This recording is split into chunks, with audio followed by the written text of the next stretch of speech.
Hello. Today, we're going behind the scenes of the State of Business Execution Benchmarks report with our procurement expert from Celonis, Israel Exposito. Israel is one of the heads of product management at Celonis. The new procurement execution app, that's his brainchild. Before that, he spent nearly 10 years at Vodafone as global process lead for purchasing ops and head of data governance and analytics, achieving particularly amazing results in the Vodafone procurement department, where by the time he left, they were hitting a 98% first-time right PO rate. Israel, thank you for joining us. Let's dive straight in. You've had a look at the State of Business Execution report. Was there anything about the procurement stats that surprised you? Thank you very much, Constanza. Yes, I got surprised with two things. The very first one is in the huge delta on cost per PO between average and best-in-class companies.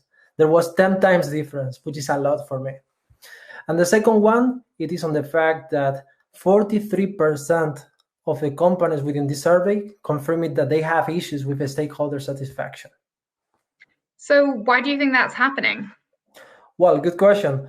On the cost per PO one, I think it is mainly about the difference on maturity levels companies may have within their digital transformation, and in particular, with the fight of automatizing repetitive activities. And on the second one, on the stakeholder satisfaction, I think that is a funny one. Nowadays, we see more business users comparing their actual company shopping experience with their personal Amazon experience, where in 4 clicks, they can buy whatever they want. No doubts that's the vision. That is where we all want to be. But let's not forget that procurement is not only about catalog buying, and this is perhaps what we should be reminding to all of our business users as well.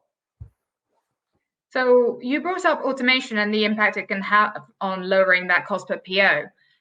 You obviously achieved very impressive results in your past experience. What's your advice to people starting out on their procurement automation journey? Well, in my opinion, the use case identification is probably the most important phase.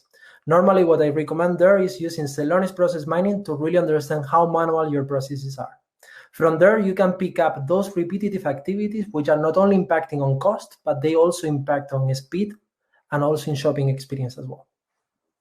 It's great to hear it from somebody who's done it before.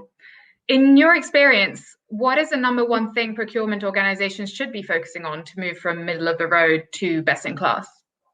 Well, very simple, and perhaps I'm going to repeat myself again, but we should keep on working on the digital transformation, and we should not forget that customers should be always at the core of every strategy. Otherwise, you would be designing something very efficient from a cost point of view, but something very complex from a usability perspective, something that nobody really wants to use it.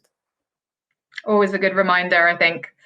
So what trend are you most excited about in procurement in general? Good question. I think from an organizational point of view, procurement organizations are getting more centralized and more agile functions. From a technology perspective, I think we will see more machines cleaning and curating their own data. That means effectively that during the next couple of years, we will see more digital solutions leveraging on process outcomes to automatize the identification and the resolution of execution gaps, which, by the way, this is what we are doing today with our procurement execution app. Well, I think that's a great place to leave it. Thanks for joining us and sharing your expertise.